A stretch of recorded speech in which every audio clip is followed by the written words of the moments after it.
Assalamualaikum warahmatullahi wabarakatuh. Di dalam buku harian Sultan Turki Murad IV mengkisahkan bahwa suatu malam dia merasakan kegalauan yang teramat sangat. Ia ingin tahu apa penyebabnya.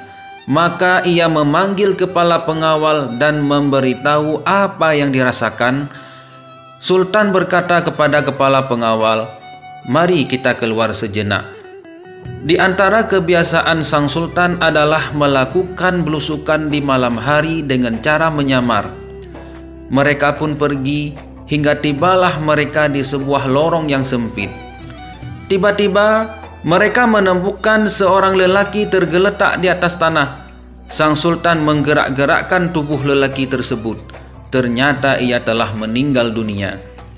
Namun anehnya, orang-orang yang lalu lalang di sekitarnya tak sedikit pun mempedulikan. Sultan pun memanggil mereka. Mereka tak menyadari kalau orang tersebut adalah sultan. Mereka bertanya, "Apa yang kau inginkan?"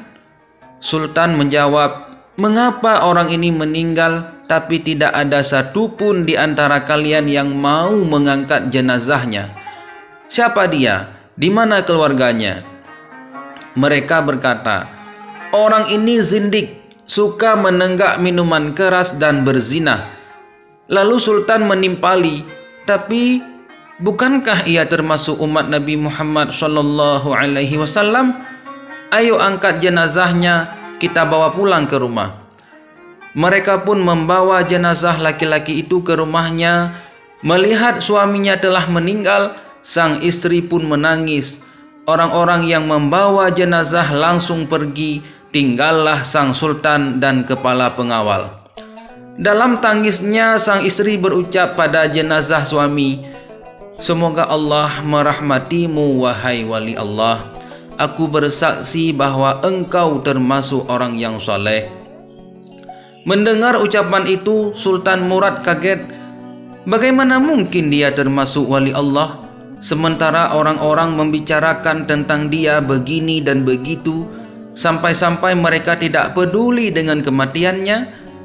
Sang istri menjawab, "Sudah kuduga pasti akan terjadi begini. Setiap malam suamiku keluar rumah pergi ke toko-toko minuman keras. Dia membeli minuman keras dari para penjual sejauh yang ia mampu. Kemudian minuman-minuman itu dibawa pulang ke rumah, lalu ditumpahkannya ke dalam toilet sambil berkata, 'Aku telah meringankan dosa kaum muslimin.' Dia juga selalu pergi menemui para pelacur, memberi mereka uang dan berkata, 'Malam ini kalian sudah dalam bayaranku, jadi tutup pintu rumahmu sampai pagi.'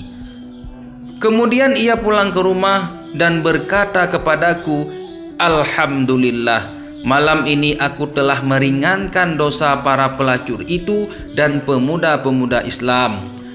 Orang-orang pun hanya menyaksikan bahwa ia selalu membeli khamar dan menemui pelacur. Lalu mereka menuduhnya dengan berbagai tuduhan dan menjadikannya buah bibir.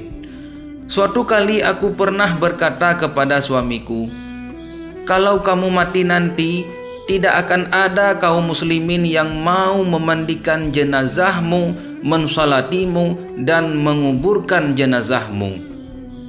Ia hanya tertawa dan berkata, 'Jangan takut wahai istriku. Bila aku mati, aku akan disalati oleh sultannya kaum muslimin, para ulama dan para wali.' Mendengar itu semua, Sultan Murad pun menangis dan berkata, 'Benar, demi Allah, akulah Sultan Murad, dan besok pagi kita akan memandikannya, mensalatkannya, dan menguburkannya.' Demikianlah akhirnya prosesi penyelenggaraan jenazah laki-laki itu dihadiri oleh sultan, para ulama, para wali Allah, dan seluruh masyarakat. Kisah ini diceritakan oleh Syekh Al-Musnid Hamid Al-Akram Al-Bukhari dari Muzakirat Sultan Murad IV. Hikmah yang dapat kita ambil dari kisah ini, jangan suka menilai orang lain dari sisi lahiriahnya saja atau menilainya berdasarkan ucapan orang lain. Terlalu banyak yang tidak kita ketahui tentang seseorang, apalagi soal yang tersimpan di tepian paling jauh di dalam hatinya. Kedepankan prasangka baik terhadap saudaramu. Boleh jadi orang yang selama ini kita anggap sebagai calon penduduk neraka, ternyata penghuni Firdaus yang masih melangkah di muka bumi. Jadi berhentilah berprasangka dan menggunjing seseorang sekalipun orang itu sangat kita kenal. Mudah-mudahan video ini bermanfaat. Wallahu a'lam bishawab. Assalamualaikum warahmatullahi wabarakatuh.